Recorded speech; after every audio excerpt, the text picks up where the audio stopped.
నేను doctor జీపీవి Subbaiah, spine surgeon, Hyderabad.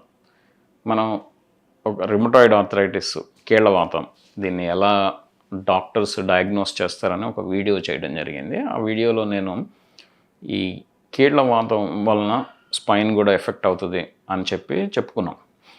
అసలు స్పైన్లో ఏం ప్రాబ్లమ్స్ వస్తాయి అంటే కీళ్ళవాతం ఉన్నవాళ్ళు, రిమటాయిడ్ ఆర్థరైటిస్ ప్రాబ్లం ఉన్నవాళ్ళు, ఇది స్పైన్ ఏ పార్ట్స్లో ఎఫెక్ట్ చేస్తుంది, ఏ ప్రాబ్లమ్స్ వచ్చే అవకాశాలు ఉన్నాయి స్పైన్లో అనేది ఒకసారి చూద్దామండి. సో స్పైన్లో ఏ పార్ట్ అయినా ఎఫెక్ట్ అవ్వచ్చు. మనం అంటే సర్వైకల్ స్పైన్ అంటే నెక్ కానీ, ఈ లంబర్ స్పైన్ కానీ, ఈ డార్సల్ స్పైన్ కానీ, ఏ పార్ట్ అయినా ఎఫెక్ట్ అవ్వచ్చు ఈ కీళ్ళవాతం ప్రాబ్లంలో. కానీ ఎక్కువగా ఈ సర్వైకల్ స్పైన్ అంటే నెక్ ఎక్కువగా ఎఫెక్ట్ అవుతుందండి రిమటాయిడ్ ఆర్థరైటిస్లో. పెక్యులర్గా ఏంటంటే ఇప్పుడు ఈ సర్వైకల్ స్పైన్లో నేను ఎప్పుడు చెప్తా ఉంటాను, ఈ సర్వైకల్ స్పైన్ అంటే మనం సి అని మార్క్ చేస్తాము. 7 బోన్స్ ఉంటాయి, C1, C2, C3, C4, C5 అట్లా C1, C2 అట్లా అంటాం అనమాట.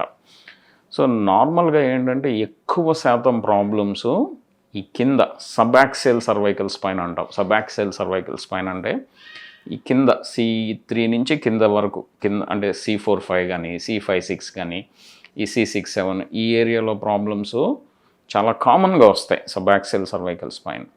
కానీ ఈ అప్పర్ సర్వైకల్ స్పైన్ అంటే C3 పై భాగంలో చాలా రేర్గా చూస్తూ ఉంటాం ప్రాబ్లమ్స్.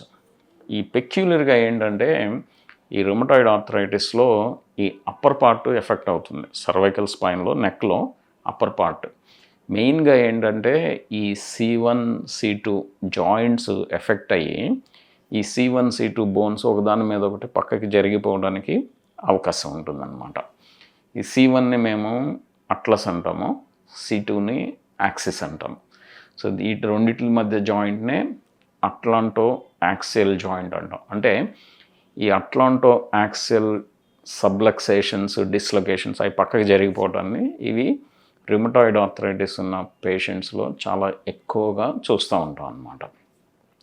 ఇదే కాకుండా ఈవెన్ ఆక్సిపిటో సర్వైకల్ అంటే మన ఈ స్కల్ బోన్ ఉంది కదండి, స్కల్ బోన్కి నెక్కి మధ్య జాయింట్ ఉంటుంది, అది కూడా ఎఫెక్ట్ అవ్వడానికి అవకాశాలు ఉన్నాయన్నమాట.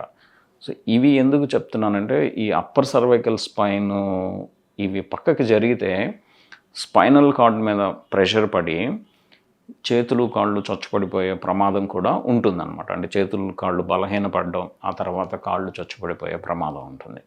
అందుకే ఈ కీళ్ళవాతం ప్రాబ్లం ఉన్నవాళ్ళు, రిమటాయిడ్ ఆర్థరైటిస్ ప్రాబ్లం ఉన్నవాళ్ళు ఏమాత్రం నెక్ పెయిన్ కానీ, నెక్లో ఏదైనా స్టిఫ్నెస్ ఉన్నది కానీ, లేకపోతే మెడ అటు ఇటు తిప్పడం ఇబ్బందిగా ఉంది అనుకున్న వాళ్ళు వెంటనే డాక్టర్ని సంప్రదిస్తే దీన్ని ఎర్లీ స్టేజెస్లో ఐడెంటిఫై చేయడానికి అవకాశాలు ఉంటుందన్నమాట.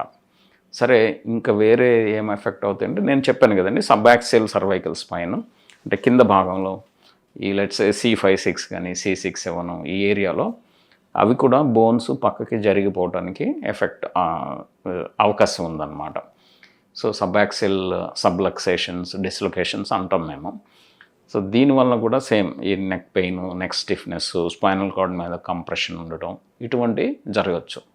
సో దీన్ని ఎర్లీ స్టేజెస్లో మనం ఐడెంటిఫై చేస్తే రిమటాయిడ్ ఆర్థరైటిస్కి స్పైన్కి సంబంధం ఏంటి అని అనుకోకుండా ఏదైనా నెక్ పెయిన్ వస్తే వెంటనే డాక్టర్ని కలిసినట్లయితే ఎర్లీ స్టేజెస్లో డయాగ్నోస్ చేసి దీన్ని మెడికల్గా మనం మేనేజ్ చేయడానికి అవకాశాలు ఉంటుంది. అదే మీకు బోన్స్ ఒకవేళ పక్కకి జరిగిపోయిన స్టేజ్లో ఒకవేళ వస్తే దాన్ని ఆపరేట్ చేసి కరెక్ట్ చేయాల్సిన అవసరం ఉంటుందన్నమాట. సో ఏదేమైనా ఈ రిమటాయిడ్ ఆర్థరైటిస్ వల్ల స్పైన్ ఎఫెక్ట్ అవుతుంది. ఆ స్పైన్లోనూ ఈ సర్వైకల్ స్పైన్ నెక్ ఎక్కువగా ఎఫెక్ట్ అవుతుంది. అందులోనూ అప్పర్ పార్ట్ నెక్లో అప్పర్ సర్వైకల్ స్పైన్ ఎక్కువగా ఎఫెక్ట్ అవుతూ ఉంటుందండి.